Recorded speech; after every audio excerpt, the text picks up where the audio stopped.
Okay guys, this is part 3 of the video where I'm going to remove this bit on the bottom. I guess this is what stops Aini doll from getting out. And gently we will unwrap her and see what the head looks like right now. There we go. There is another layer here of tape. There we go, that we can remove gently. Something a little strange was going on with the eyebrows, but luckily after I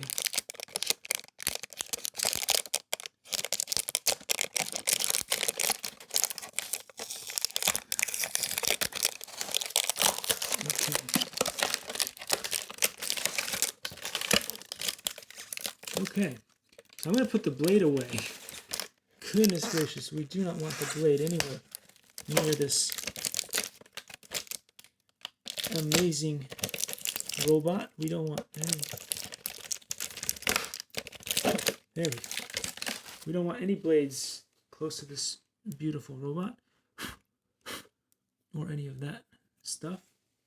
And let's see if she fits the way that she fit before onto her mount here that I created, her little thing of Mapoodle. Let's get her out gently. Beautiful. Same as before, she should be able to fit in there. No problem.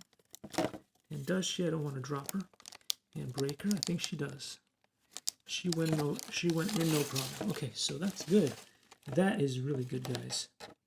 She is here ready in all her glory, and there will be hair for her that I can attach to make her perfect.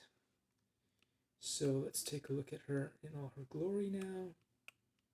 Let's go like this. We will be able to remove all the garbage that's behind there, no problem. Take a quick look and do a turnaround for her.